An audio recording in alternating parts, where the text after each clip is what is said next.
2023 was a terrible year if you worked in tech.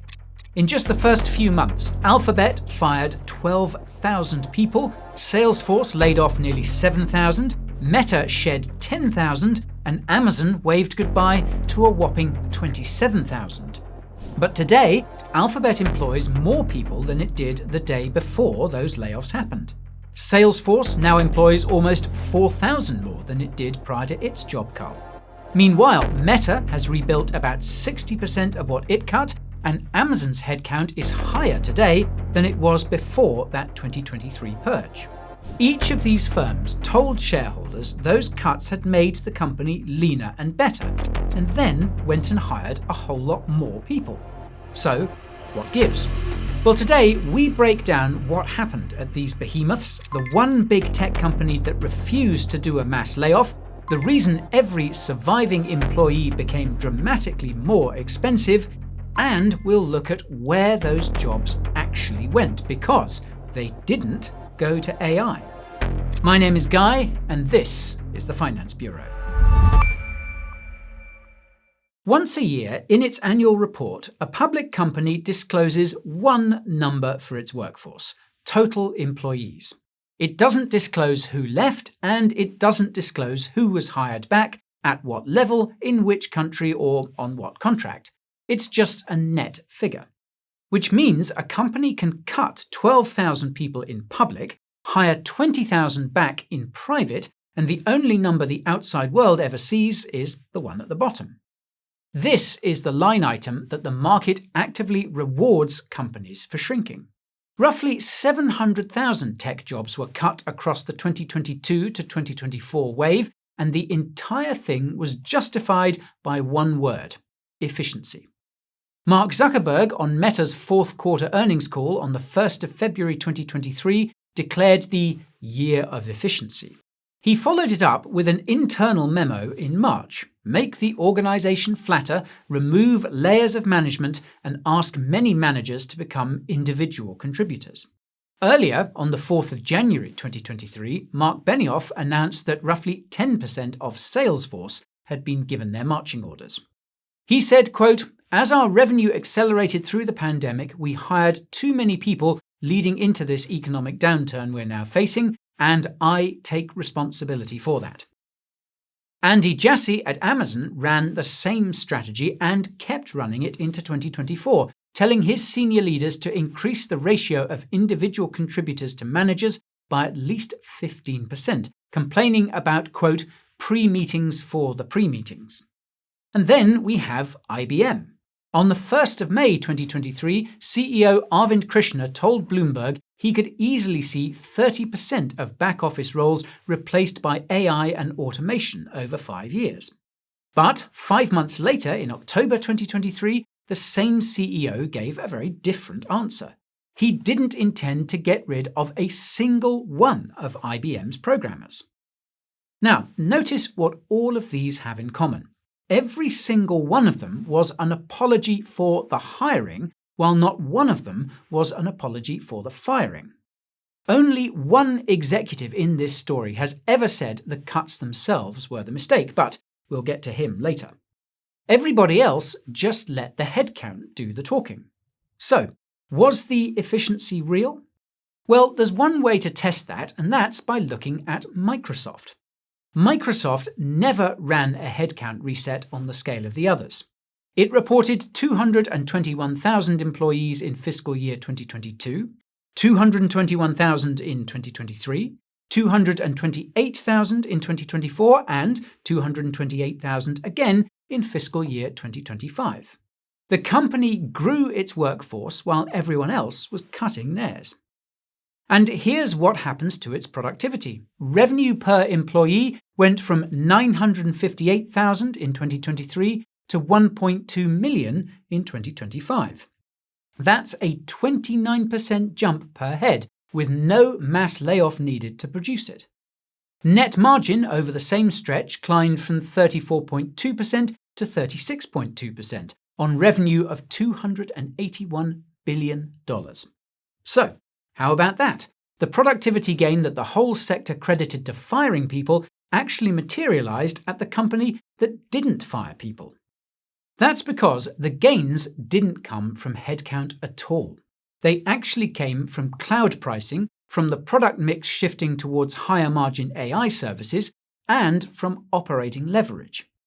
If cutting headcount really was the thing that improved the bottom line, then the company holding headcount flat should have been left behind. But, well, it wasn't. It outperformed on all the hard metrics the layoffs were supposed to deliver.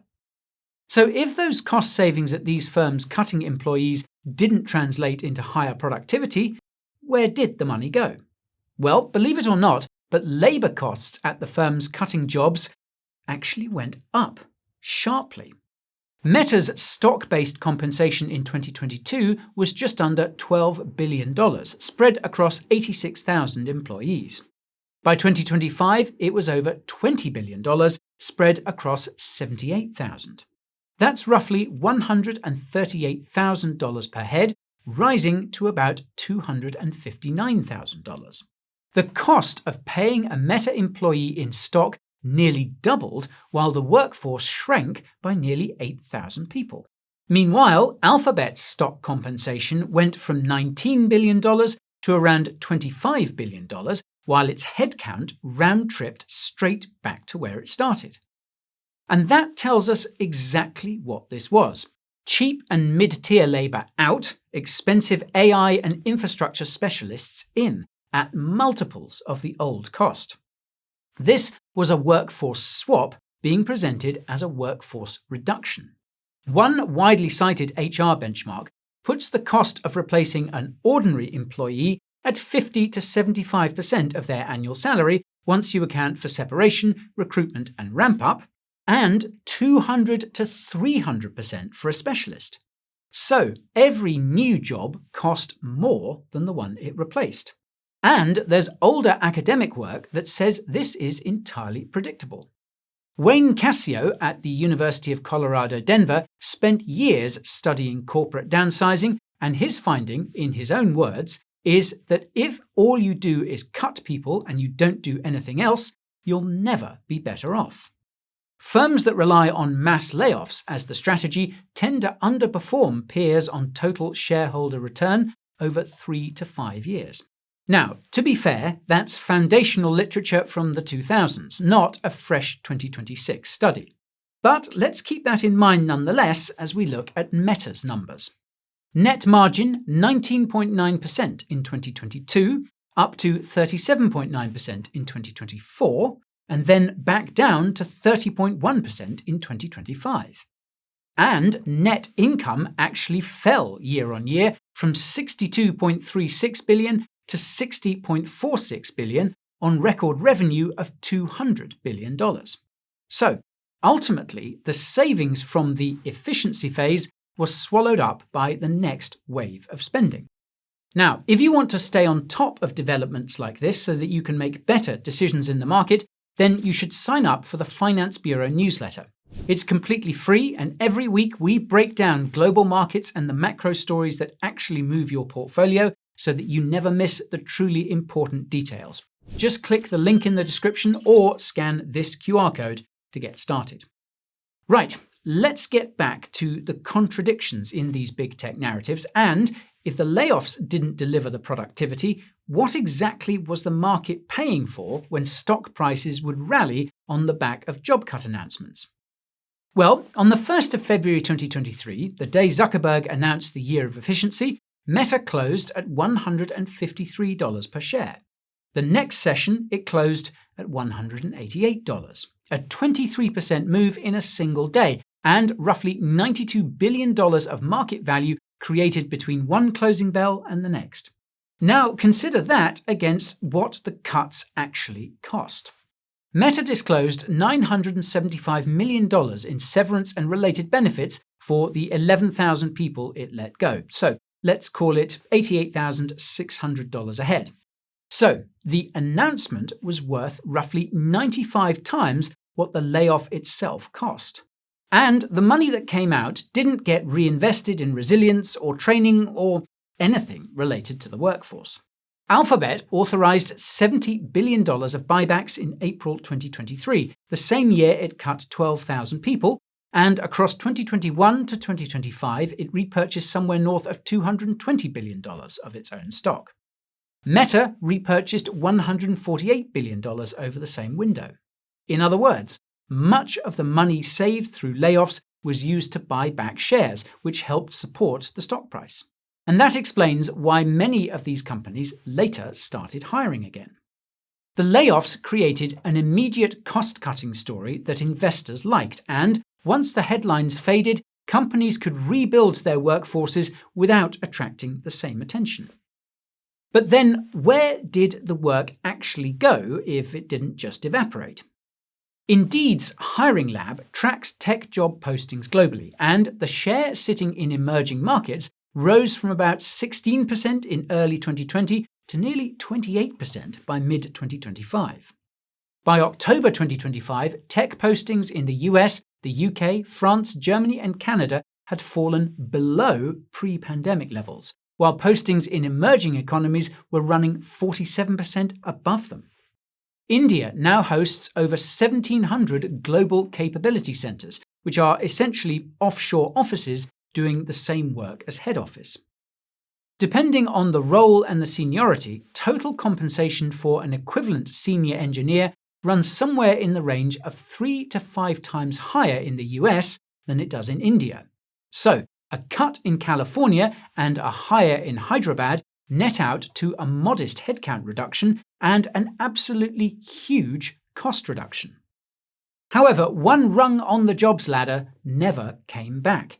Entry-level software engineering postings are down more than 60% versus 2022.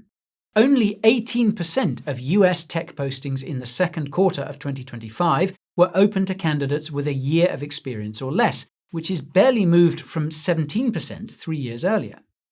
And Indeed found that 71% of the net increase in US software development postings between May 2025 and May 2026 was concentrated in senior roles. Computer science graduate unemployment is running around 6.1%, computer engineering around 7.5%, against roughly 3.6% for college graduates generally.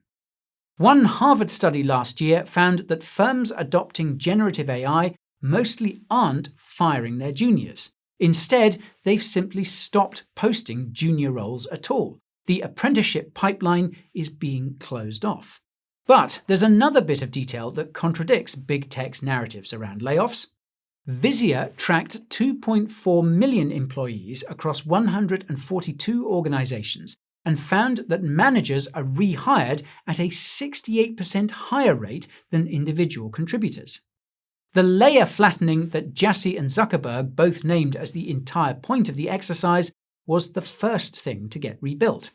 And on top of that, there's one thing that removes people without generating a severance line at all: 5-day return-to-office mandates at Amazon, Google, Meta, and Dell, rolling through 2024 into 2026. Research by the University of Pittsburgh found return-to-work mandates drove a 14% increase in departures, rising to 19% among top managers and 20% among women. That's people leaving with no severance and no announcement to grab everyone's attention. Big tech insisted that return-to-office mandates were about efficiency, but, well, maybe they had more to do with saving firms millions in severance. Just a guess. But now we get to the alibi that replaced efficiency before the rehiring started: that AI was going to absorb all the work. MIT's NANDA report from July 2025 examined 300 public AI deployments and found roughly 95% of enterprise generative AI pilots produced no measurable impact on the P&L. Gartner puts the share of agentic AI pilots that never reach production at 89%. And S&P Global found the proportion of companies abandoning most of their AI initiatives jumped from 17% in 2024 to 42% in 2025. Klarna is one prime example of this miscalculation. In early 2024, the company deployed an OpenAI-powered assistant, announced it would be doing the work of about 700 full-time employees and projected $40 million of profit investment. And then the disputes came in, and the fraud cases, and the complex refunds, and, well, quality collapsed and customers noticed, eventually forcing Klarna to start rehiring humans.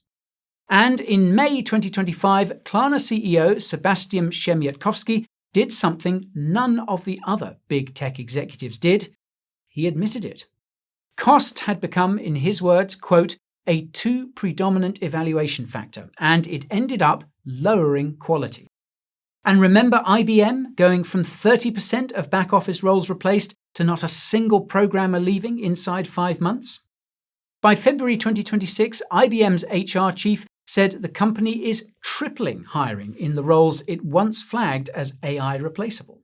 Now, you might be thinking this is all history, a closed arc from a rather strange few years. But it really isn't. Reports suggest the cutting accelerated sharply in early 2026, with one study tallying 139,000 US tech layoffs in the first half of the year, an 83% jump on the same period in 2025. Amazon cut around 16,000 corporate roles in January. Oracle somewhere between 21,000 and 30,000 over the past year, about 13% of its workforce. Dell around 11,000, Meta roughly 8,000. And several of those same companies grew total headcount over the same period. So this isn't a cut, and it isn't really a reversal either. It's more of a rolling substitution. Expensive senior domestic staff out, cheaper offshore and junior staff in, and every round announced to shareholders as strategy. So, the 2023 wave was the first run of a repeatable process that gets rewarded every time it's announced. For the people working in these companies, their role was never really assessed against AI. It was mostly assessed against a cheaper human, and the AI story was just the cover.